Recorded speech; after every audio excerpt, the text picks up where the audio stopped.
Nesse sistema, esse juiz, ele aborta o sistema acusatório e ressurge a raiz do sistema inquisitório, pois, se não o quisesse, ele poderia usar o artigo 386, inciso 7º, que traz ali a frequência do in dubio pro réu. Na dúvida, absolve-se o réu. Tendo a dúvida, o juiz de instrução tem que absolver o réu. E não é o que acontece, pois o juiz volta às raízes inquisitórias. O prejuízo maior fica no acusado, pois dois desses atores que apresentam no tribunal são do Estado, a promotoria pública e o juiz. São pessoas que têm ferramentas para manipular e, conforme se houver e for necessário, ele vai surgir de novo com o processo inquisitório.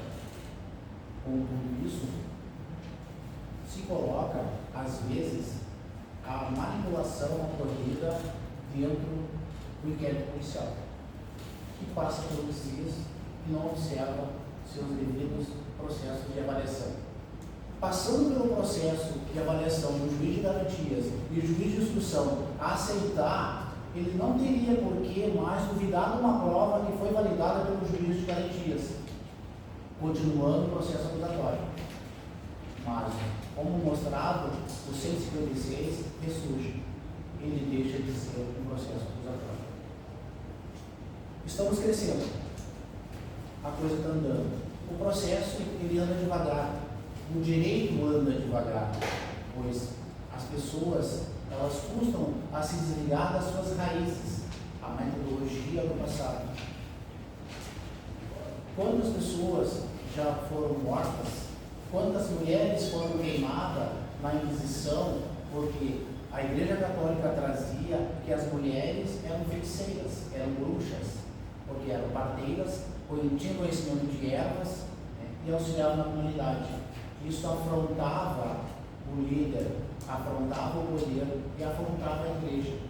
E para punir a mulher, tanto a mulher quanto o herege, tinha um manual próprio, deixando de ter a dignidade.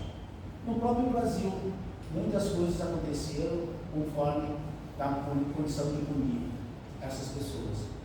Temos, então, a questão do Brasil nas evoluções que vem se passando. E hoje, com a nossa Constituição da República Federativa de 1988, de 5 de outubro, traz os direitos fundamentais, que eu já coloquei para vocês. Nesse ponto, e através do que foi historiado para esse trabalho, concluo sim que o processo penal ele é acusatório, mas se o juiz fizer de instrução, será inquisitório. Mas ele está evoluindo, a mentalidade está evoluindo, o poder está deixando de tomar conta de tudo. Como relata Norberto Bobbio na Era dos Direitos, sofre mutações lentas, o direito sofre mutações lentas. E concluo com o trabalho e a temática que o processo que nós estamos enfrentando no momento, ele tem muita insegurança jurídica, mas com novas mentalidades, novos mecanismos, ele está se adaptando devagar, como sempre ocorreu e está ocorrendo. Dessa forma, agradeço a vocês e meu muito obrigado pela atenção. Muito bem. Passo de imediato, então, a palavra ao doutor Juliano. Kleber, muito obrigado pela apresentação, pelo trabalho, pela tua pesquisa, né? Eu aqui fiquei observando a tua apresentação, né, com tranquilidade, né, também, do mesmo modo como a colega Cristina mostra que tu pesquisou bastante também. Sistema acusatório, né, inquisitório, sistema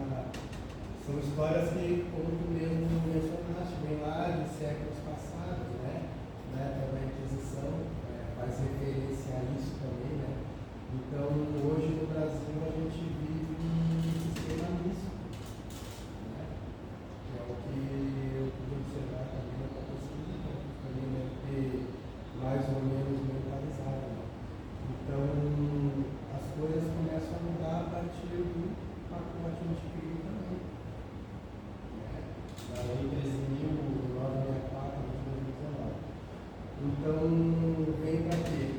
Para talvez ali botar um pouco de ordem, né? Vamos dizer assim, né? Uma ferramenta para a gente direcionar os juízes, direcionar as demandas deles. É um assunto bem complexo também, que gera também discussão aí por um bom tempo. Por quê? Tudo depende de entendimentos.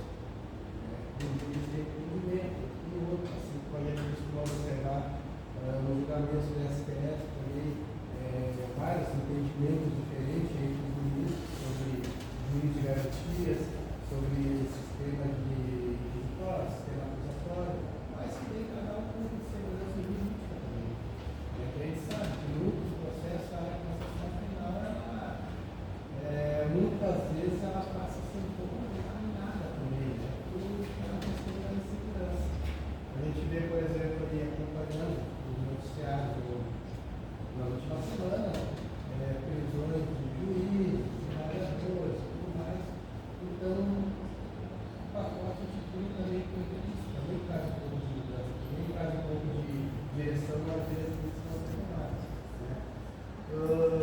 Esse sistema inquisitório aqui, eu fiz até uma anotação aqui, ele veio de uma EDSEC, né, uma primeira fase, né, da qual a primeira parte é a parte processual, né?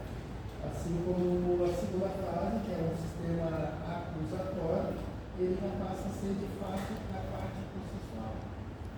Como eu já havia mencionado, para trazer um pouco mais de garantia. O indivíduo está sendo processado, né? Está sendo acusado, está sendo ofertado contra ele e está posição do Estado. Então, eu quero fazer uma pergunta só, né? No teu ver, na tua pesquisa, claro que tu já teve conhecimento de outras questões políticas, mas tu conhece esse tema por um motivo, né? Qual é a tua visão, né, com as tuas palavras, né, a diferença que se faz e o que seria necessário de melhoria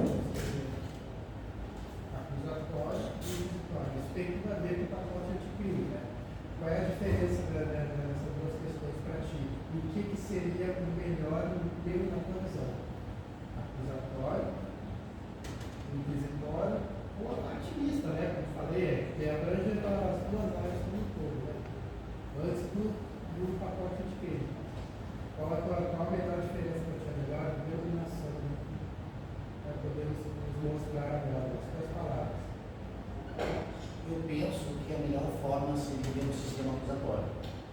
Porque, como diz a própria Constituição, que ela veio, o Brasil faz uma cópia de outros modelos. E essa cópia da Constituição, ela nasce lá na Revolução Francesa do Iluminismo, tá? Pela liberdade, igualdade e fraternidade. O Brasil coloca isso dentro da sua Constituição. E em 1988 ele traz essa proposta, essa nova proposta de acusação. Só que não tem esse mecanismo do pacote anticrime que temos hoje em dia, que não está ainda em funcionamento.